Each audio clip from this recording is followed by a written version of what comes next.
আল্লাহ রাব্বুল আলামিন পবিত্র কুরআনুল মাজিদ পারা নাম্বার 17 সূরাটির নাম সূরা আম্বিয়া 7 নাম্বার রুকুর মধ্যে আল্লাহ পাক জানিয়ে দিলেন ওয়া মা আরসালনাকা ইল্লা রাহমাতাল লিল আলামিন। আমি আল্লাহ আমার নবীকে দোনো আলামের জন্য রহমত করে প্রেরণ করেছি। জোরে বলুন সুবহানাল্লাহ। এ মুসলমান বাবাজি, আমার আল্লাহ পাক রব্বুল আলামিন বলছেন, হে পৃথিবীবাসী, আমি আমার নবীকে শুধু তোমাদের জন্য রহমত বানাইনি, আমি আল্লাহ দোনো আলামের জন্য আমার নবীকে রহমাতুল লিল আলামিন করেছি। আমার নবীকে মানবের জন্য আমি আল্লাহ রহমত বানিয়েছি, গাছের জন্য আমি আল্লাহ রহমত বানিয়েছি, পশু পাখির জন্য আমার নবীকে আমি রহমত বানিয়েছি। অতএব আমি আল্লাহ আকাশের জন্য রহমত বানিয়েছি, আমি আল্লাহ জমিনের জন্য রহমত বানিয়েছি। জোরে বলুন সুবহানাল্লাহ। এ মুসলমান বাবাজি, আমার নবী দোজাহানের বাদশা রহমাতুল লিল আলামিন কেমন আমার রহমত, আমার আল্লাহ পাক রব্বুল আলামিন আমার নবী কেমন একটা সময় দুনিয়ার জমিনে আমার আল্লাহ পাক প্রেরণ করলেন, যে সময়টাকে আল্লাহর হাবিবের আসার পূর্ব মুহূর্তটাকে আয়ামে জাহিলিয়াত বলে আখ্যায়িত করা হয়েছিল। ওই সময় মেয়েদেরকে জিন্দা হত্যা করা হতো, ওই সময় মানুষ মদ পান করত, মানুষ বিবেকহীন ছিল, মানুষের বিবেকের মধ্যে কোনো শিক্ষা ছিল না, মানুষের মধ্যে কোনো দীক্ষা ছিল না, মানুষের মধ্যে কোনো পরিবেশ ছিল না। ও মুসলমান বাবাজি, ওই সময় মানুষ নিজের মা বাবা মারা গেলে পশুর সঙ্গে তারা দুরাচার করত, দুর্ব্যবহার করত। আমাদের দেশে মা বাবা মারা গেলে আমরা কুলখানি করি বাবা, আমরা মিলাদ করি। তাদের একটা দুরাচার ছিল, পশুর সঙ্গে দুরাচারটা হলো মা বাবার কবরের কাছে 2 দিন 3 দিন 4 দিন করে নয়, একটা না, যতদিন উট কিংবা পশু না মারা যাবে ততদিন পর্যন্ত মা বাবার কবরে বেঁধে রাখতো। পানি দিত না, ঘাস দিত না, কোনো খাবার দিত না। ওই পশুটা না খেয়ে না পিপা পানি পান না করে আস্তে আস্তে আল্লাহর জমিন থেকে মারা যেত। ওই আয়ামে জাহিলিয়াত অজ্ঞতার অসভ্যতার সময় তারা বলতো আমার আব্বার আত্মা শান্তি পেয়েছে, কেননা পশুটা খুব তাড়াতাড়ি মারা গিয়েছে। এমন একটা সময় আমার আল্লাহ নবীকে দুনিয়ার জমিনে প্রেরণ করলেন। আমার আল্লাহ পাক রব্বুল আলামিন বলেন, হাবিব গো, পৃথিবীর জমিনে আমি আল্লাহ আপনি এমন করে নবীদেরকে কিছু বৈশিষ্ট্য গুণাবলী দান করেছিলাম। হযরত ইউসুফ আলাইহিস সালামকে আমি আল্লাহ চেহারা দান করেছিলাম। ইউসুফের চেহারা দেখে মিশরের রমণীরা, ওগো নবী, মিশরের রমণীরা ফল কাটতে গিয়ে তাদের অঙ্গলি কেটে দিয়েছে। ওগো নবী, তারা বুঝতে পারেনি আমি এমন করে কোন না কোন নবীকে এমন কিছু দান করেছিলাম। নবী গো, আপনি হাবিবুল্লাহকে আমি আল্লাহ 2টা জিনিস দান করেছি, যার বিনিময় সারা পৃথিবী আপনি নবী জয় করেছেন। ওগো নবী, আপনার দিন পৌঁছে গেছে। আল্লাহ পাক বললেন, নবী গো, আপনাকে আমি আল্লাহ 2টা জিনিস দান করেছি। 1 নাম্বার হলো ধৈর্য, 2 নাম্বার হলো আপনাকে জ্ঞান আমি দান করেছি। ওগো নবীজি, আপনাকে কেউ আঘাত করেছে, ওগো নবী, আপনাকে কেউ কষ্ট দিয়েছে, আপনি নবী সহ্য করে নিয়েছেন। ইয়া রাসূলুল্লাহ, আপনাকে আমি আল্লাহ জ্ঞানমান বানিয়েছি, আপনাকে জ্ঞানের শহর বানিয়েছি, জ্ঞানের ভান্ডার বানিয়েছি। আপনি নবী জ্ঞানের দ্বারাতে ওই যে আয়ামে জাহিলিয়াত অজ্ঞতার সময় অজ্ঞদেবাসীদেরকে, মূর্খবাসীদেরকে আপনি জয় করে ইসলাম তাদের মধ্যে ভরে দিয়েছেন। জোরে বলুন সুবহানাল্লাহ। মুসলমান বাবাজি ভাইরা, আমার নবী মায়ার নবী রহমাতুল লিল আলামিন নবীকে আমার আল্লাহ পাক বললেন, নবী গো, পৃথিবীর জমিনে এমন একটা কিছু আপনাকে দান করলাম, যার নাম হলো জ্ঞান। ওগো নবী, পৃথিবীর জমিনে কোনো মানুষ যদি অর্থ কামিয়ে ফেলে, ওই অর্থ কোনো না কোনো দিন তার কাছ থেকে বিদায় নেবে। সম্পদ যদি অর্জন করে, সম্পদ কোনো না কোনো একদিন চলে যাবে। যদিও সুন্দর লাবণ্যময় চেহারা হয়, ওগো নবী, সুন্দর চেহারা তার বরবাদ হয়ে যাবে। আমি নবী, ওগো, আমি আল্লাহ পাক আপনাকে চেহারা দান করেছি ইয়া রাসূলুল্লাহ, আপনার নবীকে আমি আল্লাহ জ্ঞান দান করেছি পৃথিবীর মানচিত্রে আপনি নবীর জ্ঞান কোনোদিন কমবে না। আপনি নবীর জ্ঞান যে একবার অর্জন করবে এই জ্ঞান বৃদ্ধি পাবে, কোনোদিন শেষ হবে না। জোরে বলুন সুবহানাল্লাহ। এ মুসলমান বাবাজি, আমার নবী এমন একটা সময় যখন এলেন, আমার নবীকে কেউ চিনতো না, নবীকে কেউ বুঝতো না, আল্লাহকে আল্লাহ বলে কেউ জানতো না, নবীকে নবী বলে কেউ জানতো না। আব্বা জান মুসলমান ভাইরা, আমার নবীজিকে আমার আল্লাহ পাক এমন করে নবীকে ডাক দিয়ে বললেন, হাবিব গো, পৃথিবীর ইতিহাসে আপনি নবীকে আমি নবী বানিয়েছি, আপনি একত্ববাদীর ভাষা এলান করুন। আপনি নবীজি কালেমা অর্জন এমন করে আপনি কালেমার আপনি বাণী অর্জন ভাষা আপনি এলান করুন। আল্লাহর নবী বললেন, লা ইলাহা ইল্লাল্লাহ মুহাম্মাদুর রাসূলুল্লাহ সাল্লাল্লাহু তাআলা আলাইহি ওয়াসাল্লাম। আপনি নবী বলুন, আমি নবী আল্লাহ পাকের একজন প্রিয় দূত, আমার আল্লাহ হলেন ওয়াহদাহু লা শারীক। আমার নবীকে কেউ মানলো, আমার নবীকে কেউ মানলো না, আমার নবীকে কেউ প্রেম করলো, আমার নবীকে কেউ কষ্ট দিল, আল্লাহ আল্লাহ পৃথিবীর ইতিহাসে সর্বপ্রথম যিনি কলেমা পড়েছিলেন এই ব্যক্তিটার নাম হলো হযরতে আবু বকর সিদ্দিক রাদিয়াল্লাহু তাআলা আনহু। আমার নবীজি মায়ার নবীজি যখন কলেমার বাণী শুরু করলেন, কেউ নবীজিকে মানতে রাজি হলো না, কেউ নবীকে আপন বানাতে রাজি হলো না। একজন মহিলা নবীকে আপন বানিয়েছিলেন, ওই মেয়েটার নাম হলো আম্মা খাদিজা রাদিয়াল্লাহু তাআলা আনহা।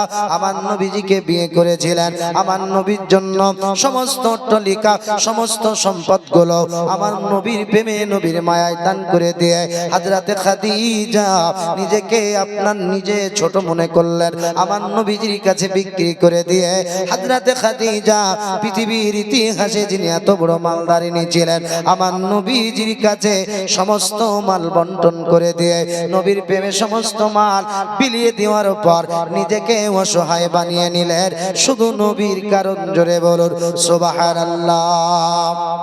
আল্লাহর হাবিব যখন বললেন, ওগো খাদিজা, আমি নবীকে কেউ নবী বলে মানে না, আমি নবীকে কেউ নবী বলে স্বীকার করে না। খাদিজা বলেছিলেন, নবী গো, আপনাকে পাওয়ার জন্য ইয়া রাসূলুল্লাহ আমার অট্টালিকা সাম্রাজ্য দান করে দিয়েছি। ইয়া রাসূলুল্লাহ আপনাকে পাওয়ার জন্য আমি খাদিজা একদিন দুই দিন তিন দিন অনাহারে পিপাসায় থেকেছি।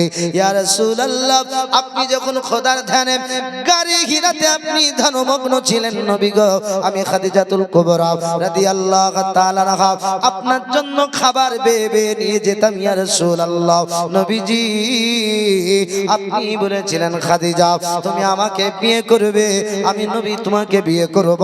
ওগো খাদিজা তোমার বয়স হলো 40, আমি নবীর বয়স হলো 25। তবে খাদিজা একটা কথা শুনে নাও, আমি নবীজির দরবারে তুমি আসবে, আমি নবীজির বাড়িতে একদিন দুই দিন তিন দিন খানা হতে না পারে, আমার বাড়িতে এমন করে খাবারও না হতে পারে।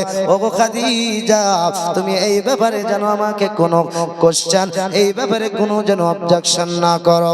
খাদিজা বলেছিলেন, নবী গো, জীবন যদি দিতে হয় আপনার কদম মোবারকায় দিয়ে দিব, তবুও ভালো ইয়া রাসূলুল্লাহ আমি খাদিজা আপনার কাছে কোনোদিন অভিযোগ করব না। জোরে বলুন সুবহানাল্লাহ। আমার নবীজি গাড়ি আপনার সরে গাড়ি ঘিরার মধ্যে আল্লাহর ধ্যানে পাগল, আল্লাহর ধ্যানে নবী আমার মশগুল। আম্মা জান খাদিজাতুল কুবরা রাদিয়াল্লাহু তাআলা আনহা ওই যে আপনার পাহাড়টা বেবে আজ আপনার সুস্থ মানুষ উঠতে পারে না। আম্মা জান আমার নবীজির জন্য খানাগুলো খাবারগুলো নিয়ে একজন মহিলা একজন নবীকে কত প্রেম করলো, একজন নবীকে কত মোহাব্বত করলো। এই খাদিজা একদিন 7 দিন হয়ে গেছে, 7 দিন পর খানা নিয়ে আমার নবীজির দরবারে হাজিরি দিয়েছে। খাদিজার মুখটা শুকনো, আল্লাহ নবীজির কাছে গিয়ে বললেন, নবী গো আপনি খাবারটা খেয়ে দিন।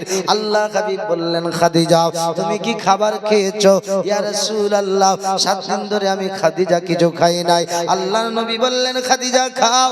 খাদিজা নবীর প্রেমে বলেছিলেন, নবীজি আমি খাদিজা না খেলে অসুবিধা না হয়, আপনি নবী না খেলে অসুবিধা। ইয়া রাসূলুল্লাহ আপনার কষ্ট আমি খাদিজা সহ্য করতে পারি না। আমার আল্লাহ পাক ওই দিন খুশি হয়ে গিয়েছিলেন। আমার আল্লাহ ডাক দিয়ে বললেন, ওগো জিবরিল, লাব্বাইকা ইয়া রাব্বাল আলামিন। আমার আল্লাহ পাক বললেন, জিবরিল নবীর কাছে ছুটে চলে যাও, নবীর কাছে চলে যাও, আমি আল্লাহর পক্ষ থেকে খাদিজাকে সালাম জানিয়ে দাও। হযরত জিবরিল আলাইহিস সালাম আমার নবীজির কাছে এসে সিগন্যাল দিলেন, ইয়া রাসূলুল্লাহ, নবীজি আপনার বিবি খাদিজাতুল কুবরা রাদিয়াল্লাহু তাআলা আনহাকে আমার আল্লাহ সালাম দিয়েছেন। জোরে বলুন সুবহানাল্লাহ। নবীজি, ওগো মায়ার নবী, আমার আল্লাহ আপনার বিবি খাদিজাকে সালাম জানিয়েছেন। আমার নবীজি খাদিজাকে দেখে মুচকি মুচকি নবী আমার হেসেছেন। খাদিজা বললেন, নবী গো, আমি এক সপ্তাহ খানা পান করি নাই, আমি এক সপ্তাহ খানা খাই নাই। ইয়া রাসূলুল্লাহ, ইয়া হাবিবাল্লাহ, নবীজি আপনি আমাকে দেখে হাসতেছেন। নবী আমার ডাক দিয়ে বলেছিলেন, ওগো খাদিজা, ও খাদিজা, সব হাসি ঠাট্টা বিদ্রুপ হয় না, সব হাসি অপমানজনক হয় না। এমন কিছু হাসি পৃথিবীর জমিনে, এমন কিছু হাসি আছে, হাসির মাধ্যমে আমার আল্লাহর খোঁজখবরি। জোরে বলুন সুবহানাল্লাহ। নবী আমার ডাক দিয়ে বললেন, খাদিজা, ও খাদিজা, আমার আল্লাহ তোমার ব্যবহারে আমার আল্লাহ খুশি হয়ে গেছেন, তোমার ব্যবহারে আল্লাহ মুগ্ধ হয়ে গেছেন।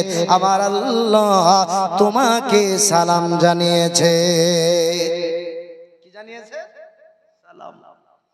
খাদিজা আমার নবীকে ওই দিন আসলের তলে নবীকে নিয়ে আবার হাবিবুল্লাহকে হাত বাড়িয়ে দিয়েছিলেন মোহাব্বতের। খাদিজা বলেছিলেন, নবীজি কেউ যদি আপনাকে নবী বলে না মানে, আমি খাদিজা আপনাকে নবী বলে মানি। জোরে বলেন, নবী গো, আমি খাদিজা আপনাকে নবী বলে গ্রহণ করেছি।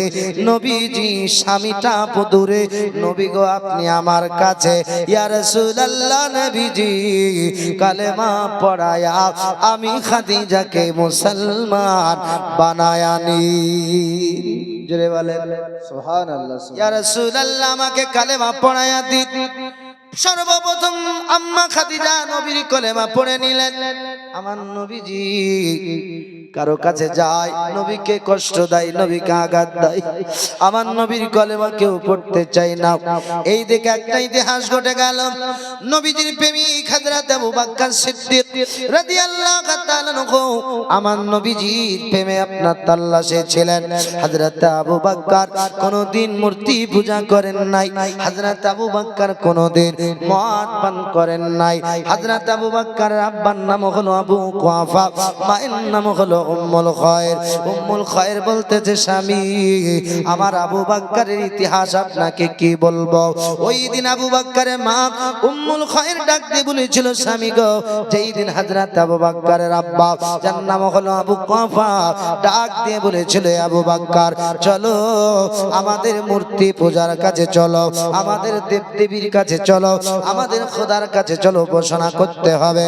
হযরত আবু বকর আব্বার সঙ্গে গুটি গুটি গুটি গুটি পায়। ওই যে আপনার মূর্তিশালায় যাওয়ার পর হযরত আবু বকর সিদ্দিক তিনার আব্বাকে ডাক দিয়ে বলেছিলেন, আব্বা গো আপনি বাইরে চলে যান, আমি একা একা মূর্তিশালায় মূর্তি দেবদেবীর আমি উপাসনা করব, আমি দেবদেবীর সঙ্গে কথা বলবো। হযরত আবু বকর বলেছিলেন, এ মূর্তি বলো বলো, ওগো মূর্তি বলো। আবু বকর বলছে, আব্বা আমি একা পুজো করব, আমি একা তোমার মাবুদের উপাসনা করব, একটু বাড়িয়ে যান, বাইরে যান। হযরত আবু বকর সিদ্দিক রাদিয়াল্লাহু তাআলা আনহু বলছেন, এ মূর্তি বল, আমার বাপ দাদার ধর্মের তুমি খোদা। আমি আবু বকর জানি যিনি খোদা তিনি রিজিক দাতা পালন কর্তা, তিনি হায়াতের মালিক, তিনি মৌতের মালিক, ঠিক না? কিন্তু আমার নবীর কলেমা আবু বকর পড়েন নাই। নবীজির তালাশে আবু বকর কেন? ওই যে মক্কার ধরতিতে একজন ব্যক্তি ছিল যার নাম হলো হযরতে খাদিজার চাচাতো ভাই ওয়ারকা বিন নাফাল। এই ওয়ারকা বিন নাফাল তাওরাত জবুর ইনজিলের পণ্ডিত ছিল। ওয়ারকা বিন নাফাল আমার নবীজির জিকির করেছিল, নবীজির তথ্য দিয়েছিল একজন নবী আসবেন, আসমানে যার নাম হবে আহমদ, জমিনে যার নাম হবে মুহাম্মদ। ওই নবীকে যদি কেউ আপন বানাতে পারো, এহ জগতে লাভ, পর জগতে লাভ। জোরে বলেন সুবহানাল্লাহ। হযরতে আবু বকর ওই নবীজির তালাশে ছিলেন, ওই নবীজির খোঁজে ছিলেন। আবু বকরের মনের চিন্তা ধারণা, কবে নবীকে নবী বলে পাবো, কবে নবী নিজের আপনার প্রকাশ করবে নবুয়ত। আল্লাহ আল্লাহ। হযরতে আবু বকর বলেছিলেন, এই মূর্তি বল বল বল, তুমি যদি খোদা হও, তোমার আমি বান্দা খোদা, তোমার আমি বান্দা ভুকা আছি, আমাকে একবার খাবার দাও। তোমার আমি বান্দা উলঙ্গ আছে, আমাকে কাপড় দাও। কেননা আমার আল্লাহ পাক কোরআনে জানিয়েছেন, ওয়া তুইজ্জু মান তাশা ওয়া তুযিল্লু মান তাশা।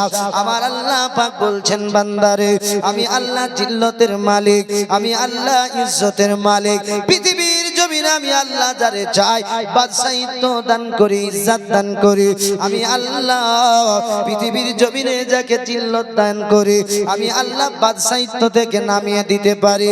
আমি আল্লাহ পাক, আমার পাওয়ার হলো এত, আমি আল্লাহ পাকের ক্ষমতা।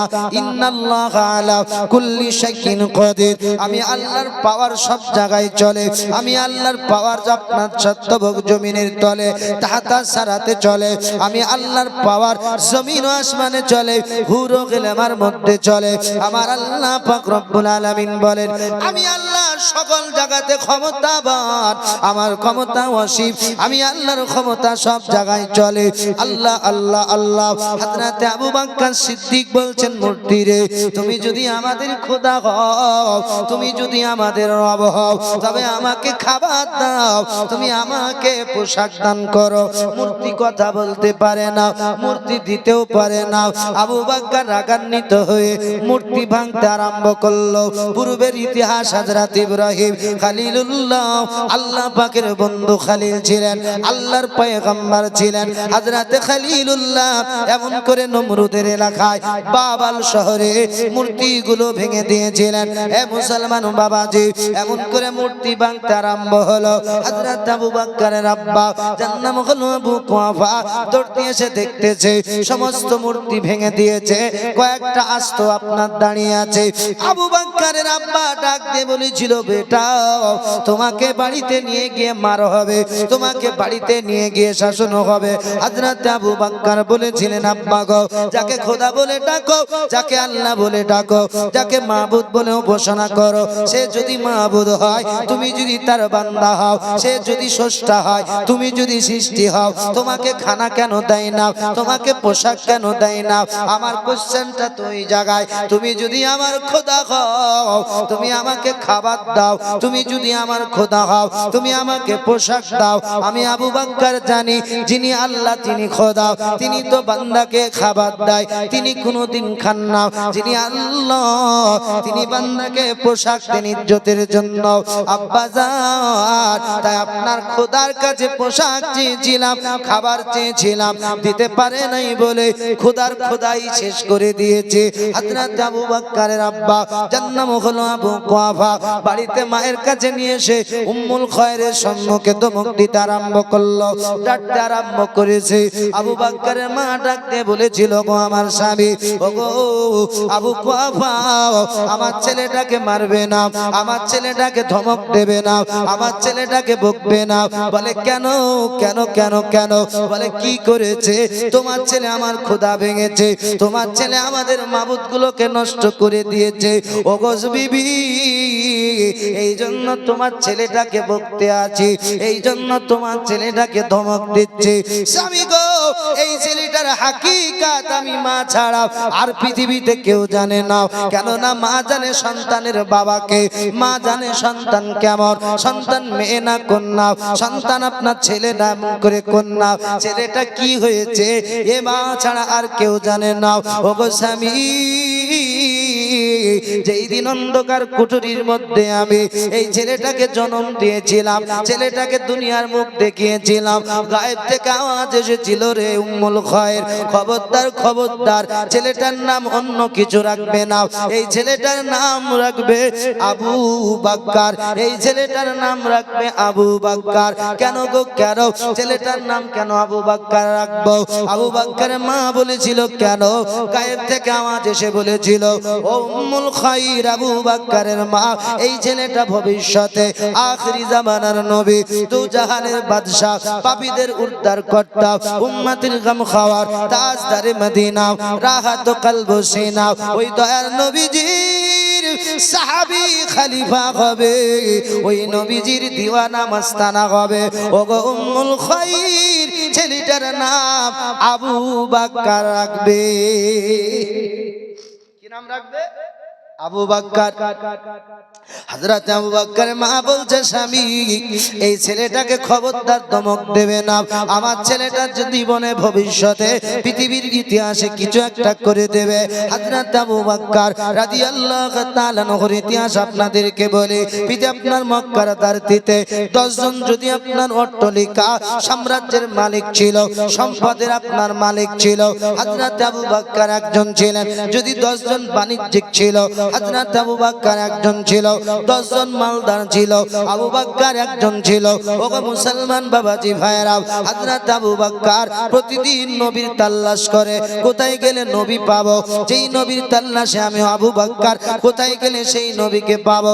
হযরত আবু বাক্কার সিদ্দিক রাদিয়াল্লাহু তাআলা আনহু, তিনি এমন করে নবীর খোঁজে আছেন, নবীর খোঁজে আছেন, কিন্তু নবী পাওয়া যায় না। আরে মুসলমান বাবাজি ভাইরা, পৃথিবীর ইতিহাস আপনাদেরকে একটু বলি, আমার নবীজি কেমন করে দিন প্রচার করলেন, কেমন করে নবী আমার ইসলামকে পৃথিবীর কোনায় কোনায় 23 বছরে আমার নবীজি পৌঁছে দিয়েছিলেন।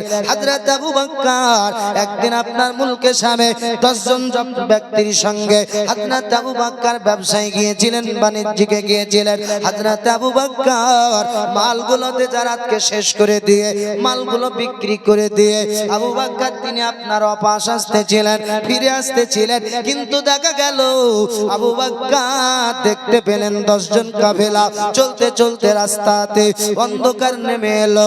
আবু বাক্কার 10 জন আপনার কাফেলাকে নিয়ে ওই যে একটা ঘরে তিনি আশ্রয় নিলেন। ঘরটা ছিল গির্জা, খ্রিস্টানদের ধর্মশালা, খ্রিস্টানদের আপনার ইবাদত খানা। পাদ্রী ছিল, রাহাব ছিল। আবু বাক্কার বলেছিল, ওগো রাহাব, আজকে রাত্রিটা একটু আরাম করব। আমাদের বাড়ি হলো বাক্কা, আমাদের বাড়ি হলো মক্কা, আমরা মক্কাবাসী তেজারাতে এসেছিলাম মুলকে শাম, আমরা বাড়ির দিকে আপনার রিটার্ন করেছি, বাড়ির দিকে রওনা দিয়েছি। ওগো একটু আমাদেরকে থাকার সুব্যবস্থা করে দিন। রাহাব বলেছিল, বাবারা আপনাদেরকে একটা রাত্রির জন্য এই গির্জা ঘরটা দেওয়া হলো, একটা রাত্রি আপনারা কাটিয়ে দেবেন, সকাল হয়ে গেলে আপনার তেজারাত আপনাদের রওনা শুরু করে দেবেন। হযরত আবু বাক্কার সিদ্দিক তিনি আপনার ইতিহাসের মধ্যে আসছে, আবু বাক্কার বন্ধুদেরকে নিয়ে, আবু বাক্কার সিদ্দিক রাদিয়াল্লাহু তাআলা আনহু তিনি বন্ধুদেরকে নিয়ে যখন শুয়ে গেছেন, সবার চোখ লেগে গেল, হযরত আবু বাক্কারের চোখ লেগে গেল। আবু বাক্কার বলতেছেন, আমি ঘুমের ঘরে স্বপ্ন দেখতে আরম্ভ করলাম, আহা কত সুন্দর স্বপ্ন। আমার আল্লাহর হাবিব বলতেছেন, পৃথিবীর জমিনে বান্দা যখন স্বপ্ন দেখে তার 3টা আপনার ক্যাটাগরি হয়, 3টা তার ধরন হয়। আমার নবী বলতেছেন, একটা হলো মনের কল্পনা ভাবনা, 2 নাম্বার হলো শয়তানি, 3 নাম্বার যেটা হয় আল্লাহর পক্ষ থেকে খোদাই। ওটা বান্দা যদি দেখে 30 বছর পরে হলেও ওটা সত্য হবে। জোরে বলেন। মুসলমান বাবাজি, মানুষ বলে স্বপ্ন কি জিনিস? ইতিহাস আপনাদেরকে বলে দিই, আমার আল্লাহ পাক রব্বুল আলামিন পবিত্র কোরআন শরীফ 12তম পারা, সূরাটির নাম সূরা ইউসুফ। আল্লাহ পাক আল্লাহ তাআলা বলছেন, ইদ ক্বালা ইউসুফু লি রাব্বিহি, হযরতে এমন করে হযরত ইউসুফ আলাইহিস সালামের ব্যাপারে আমার আল্লাহ পাক রব্বুল আলামিন বলছেন, ইয়া বুনাইয়া আলা, এমন করে হযরত ইউসুফ আলাইহিস সালামের জীবনীতে, ইদ ক্বালা ইউসুফু লি আবিহি ইয়া বাতি ইন্নী রাআইতু আহাদা আশারা কাওকাবান ওয়াশ শামসা ওয়াল কমার। আল্লাহ আল্লাহ হযরত ইউসুফ আলাইহিস সালাম তিনার আব্বা ইয়াকুব আলাইহিস সালামকে সকালে ডাক দিয়ে বলছেন, বাবা আমি ইউসুফ একটা স্বপ্ন দেখেছি। বলে, বাবা ইউসুফ কি স্বপ্ন দেখেছো? ইউসুফ তো আল্লাহর নবী, ইউসুফের বাবাও তো আল্লাহর নবী। ওরে মুসলমান, স্বর্ণকার সোনা চিনে, স্বর্ণকারের ছেলেও তো সোনা চিনবে। আরে মুসলমান বাবাজি ভাইরা, হযরত ইউসুফ আলাইহিস সালাম তিনার আব্বাকে বলছেন, আব্বা আমি স্বপ্নের মধ্যে দেখলাম 11টা চন্দ্র সূর্য আমি ইউসুফকে সাজদা করতেছিল, লিসাজিদির আমাকে সিজদা করতেছিল। হযরত ইয়াকুব আলাইহিস সালাম স্বপ্ন তিনি বুঝে গেলেন, আমার ছেলেটা কোনো সাধারণ ছেলে না, হাকিকাতে আল্লাহর নবী, একদিন নবুয়ত পেয়ে যাবে। নবী নবী হযরত ইউসুফ আলাইহিস সালামের বাবা ইয়াকুব ডাক দিয়ে বলেছিল, ইউসুফ গো স্বপ্ন কাউকে বলবে না। কেন কেন? তোমার ভাইদের মধ্যে স্বপ্নটা বলে দিলে কেন না, ইন্নাশ শাইতানাল ইনসানি আদুউম মুবিন, নিশ্চয়ই শয়তান প্রকাশ্য মানুষের দুশমন, খুল্লা মানুষের দুশমন। ওগো ইউসুফ এই কথাটা কাউকে তুমি বলবে না। ইউসুফ দেখলেন কবে? অল্প বয়সে। আব্বা বুঝতে পেরেছেন 11টা চন্দ্র সূর্য আমি ইয়াকুব আলাইহিস সালামের 2টা বিবি, 11টা 12টা সন্তান।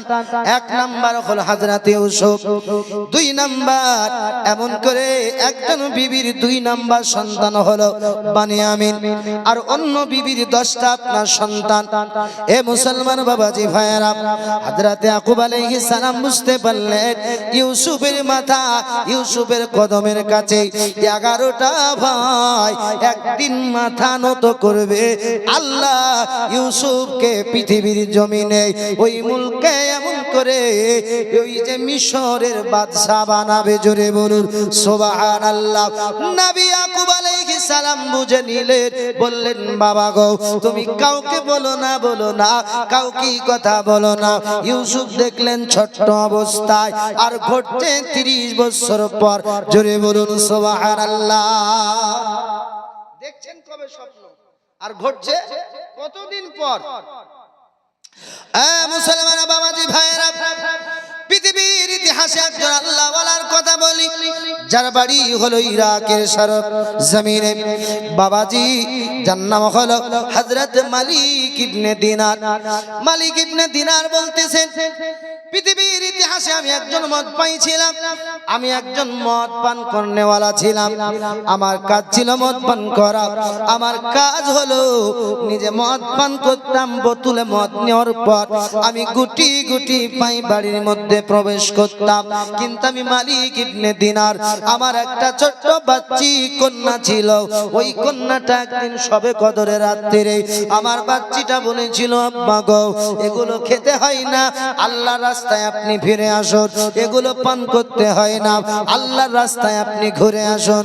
আব্বা জান আজকে সবে কদরের রাত, আপনি মদ পান করেছেন, আব্বা আপনার কি কবরে হাসরের কথা মনে হয় না? কে বলছে? বাচ্চি। ওই যে মদ নেশেছিল ভেঙে ফেলে দেওয়া হলো। হযরত মালিক ইবনে দিনার তিনি বলছেন, আমি স্বপ্ন দেখতে আরম্ভ করলাম, আমি তারপরে মদ পান করা ছাড়লাম না। আমার এই বাচ্চিটা ছোট্ট অবস্থায় মারা গেল। আমি মালিক ইবনে দিনার বড় দুঃখিত। পৃথিবীর জমিনে রাত দিন ঠিকই কাটতেছিল আমি মালিক ইবনে দিনারের। হঠাৎ করে স্বপ্ন দেখতে আরম্ভ করলাম, কিয়ামত অনুষ্ঠিত হয়ে গেছে। কি হয়েছে? কিয়ামত। ওরে মুসলমান বাবাজি ভাইরা, মালিক ইবনে দিনার বলতেছে, স্বপ্নের মধ্যে কিয়ামত দেখতে আরম্ভ করলাম। আমার আল্লাহ কুরআনুল কারীমের মধ্যে বলেছেন, আসা আইয়া বাসাকা মাকামান মাহমুদ। আল্লাহ কোরআনে বলেছেন, আমি আল্লাহ কিয়ামতের দিন এমন স্টেজ বানাবো, ওই স্টেজের নাম হবে মাকামে মাহমুদ। জোরে বলুন সুবহানাল্লাহ। আল্লাহ কোরআনে কিয়ামতের জিকির করেছেন, নবীজি হাদিসে মুবারাকায় কিয়ামতের জিকির করেছেন। এই মালিক ইবনে দিনার, তিনি ইরাকের বাগদাদ, আপনার ইরাকের বাসিন্দা। মালিক ইবনে দিনার বলতেছেন, স্বপ্ন দেখতে আরম্ভ করলাম, হঠাৎ করে দেখি কিয়ামত অনুষ্ঠিত হয়ে গেছে। একটা বড় সাপ আমি মালিক ইবনে দিনারকে খাওয়ার জন্য ধাও করেছে। আমি মালিক ইবনে দিনার এই সাপের খবল থেকে, সাপের ছবল থেকে বাঁচার জন্য আমি দৌড়াতে আরম্ভ করলাম। আমি দৌড়াতে দৌড়াতে এমন করে আমি আপনার এলে গেলাম, তারপরেও সাপ আমার পিছু ছাড়ে না। সাপ আমাকে খাওয়ার জন্য দৌড় দেয়, আমি মালিক ইবনে দিনার তার আগে আগে দৌড় দেই, সাপ পিছু পিছু দৌড় দেয়। আমি মালিক ইবনে দিনার দেখলাম একটা গাছের গোড়াতে একটা জীর্ণ শীর্ণ ব্যক্তি বসে আছে।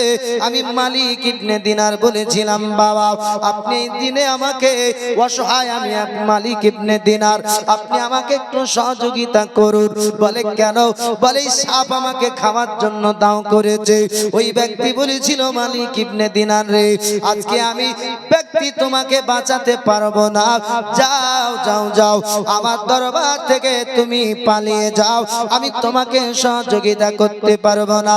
হযরত মালিক ইবনে দিনার তিনি বলতেছেন, কিয়ামতের ময়দান আমি দৌড়াতে আরম্ভ করলাম। দৌড়াতে দৌড়াতে দেখলাম বড় একটা রাজপ্রাসাদ, বড় একটা আলিশান প্রাসাদ।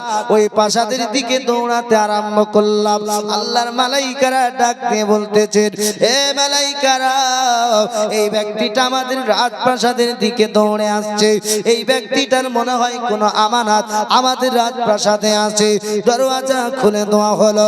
হযরতে মালিক ইবনে দিনার বলছেন, স্বপ্নের মধ্যে আমি মালিক ইবনে দিনার দেখতে আরম্ভ করলাম।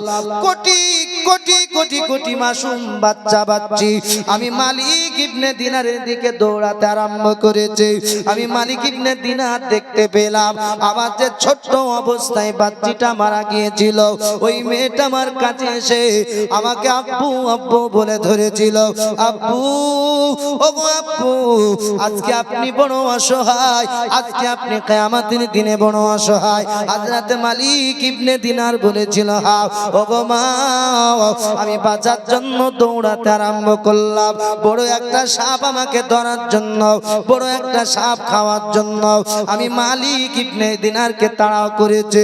আমি বাঁচার জন্য দৌড়াতে দৌড়াতে ওই যে গাছের তলাতে জীর্ণ শীর্ণ একজন ব্যক্তি বসে আমি বলেছিলাম, বাবা আপনি আমাকে উদ্ধার করুন, আপনি আমাকে একটু বাঁচান। তিনি বলেছিলেন, মালিক ইবনে দিনার, আমি তোমাকে বাঁচাতে পারবো না।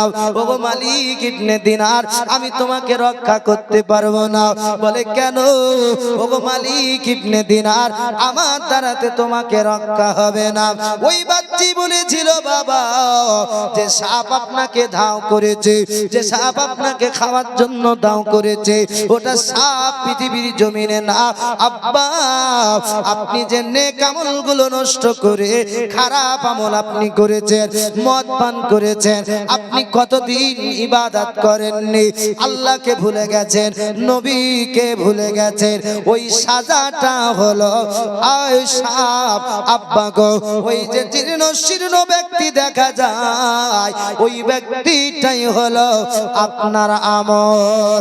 আপনার আমলের খোরাক না দিয়ে না দিয়ে আপনার আমলকে দুর্বল করে দিয়েছেন, এই জন্য কিয়ামতের ময়দানে কাজে আসবে না। জোরে বলেন।